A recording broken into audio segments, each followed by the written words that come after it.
beyond that. So, although I was very miserable, luckily for me, I have the same thing going for me that you have for you, which is determination and hard work. So I don't know if Tony Lee's here, he should be, but thank you for this imagery. Is Tony Lee here? He's not, I would hear a whoop by now if he was, but anyway, he gave me this great imagery about when you're so determined to do something, you will put your fist through glass to get it. And I think that's probably how we all feel here about what we're doing.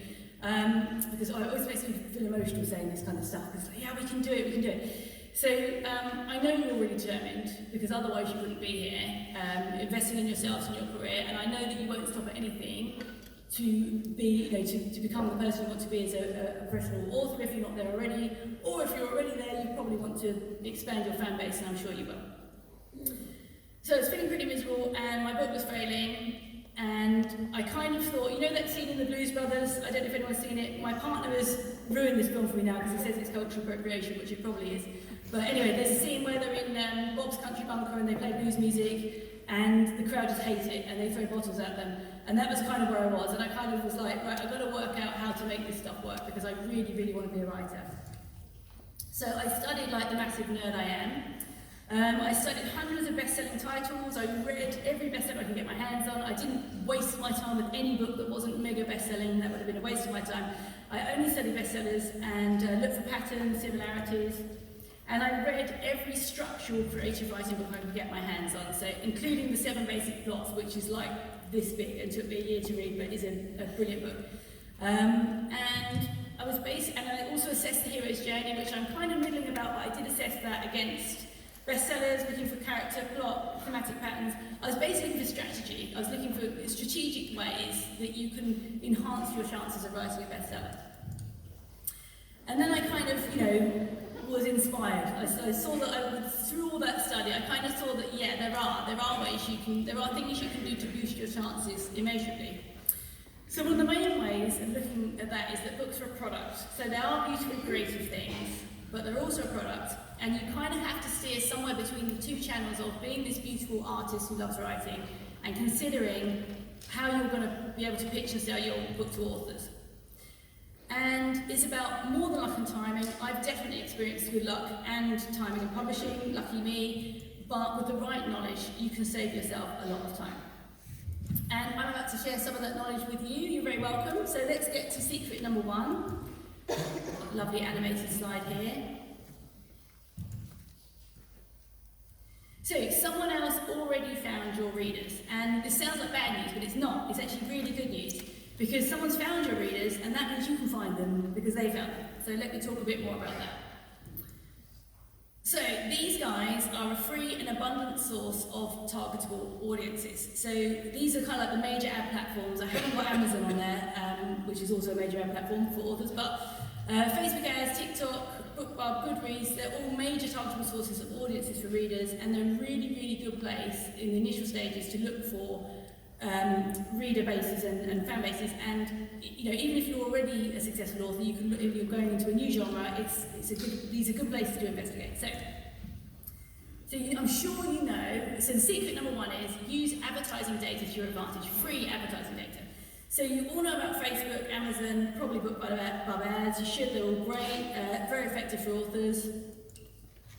Advertising platforms know how to find targetable groups.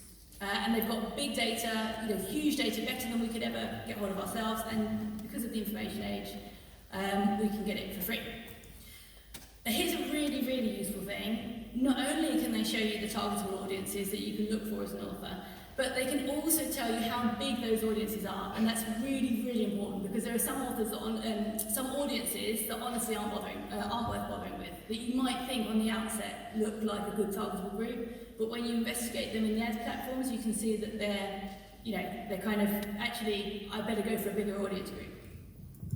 So as a general rule, I would say aim for audiences of 100,000 plus. Obviously, the bigger the better, but at 100,000 plus, you've got yourself a nice base of readers to, look in.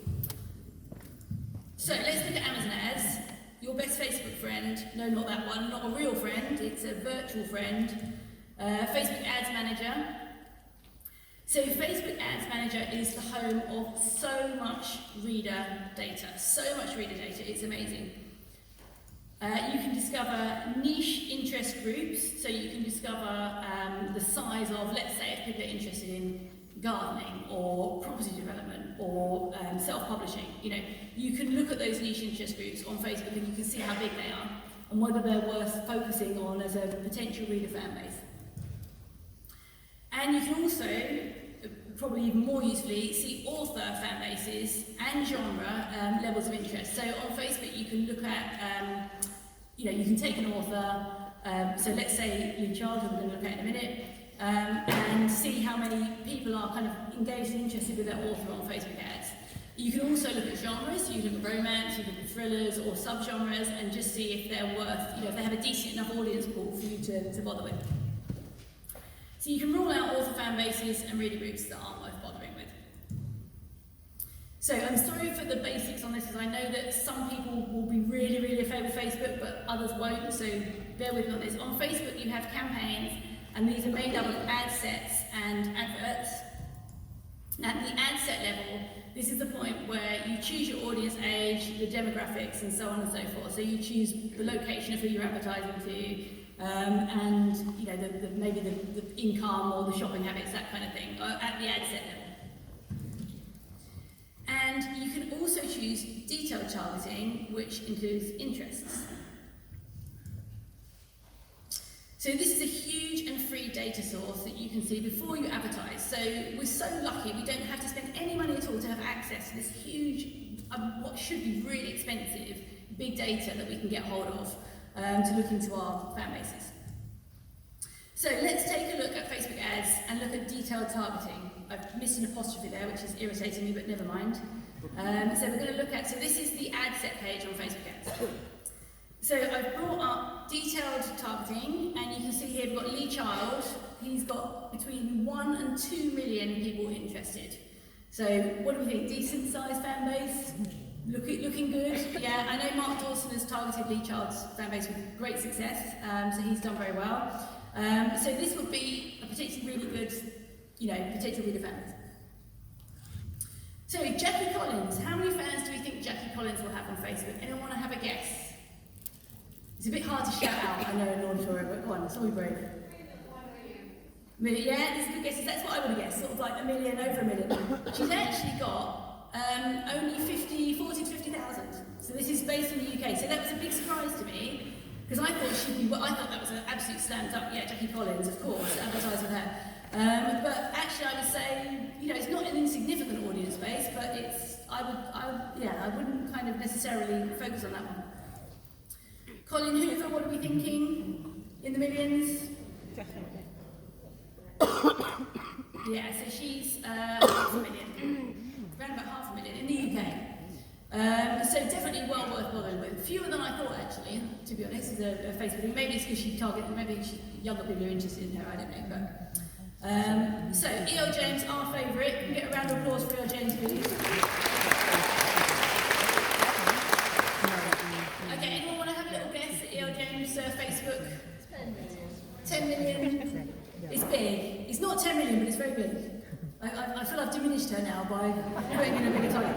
No, she is the outright winner. She has 4 to 5 million interest. Well done, E.L. James. Very nice.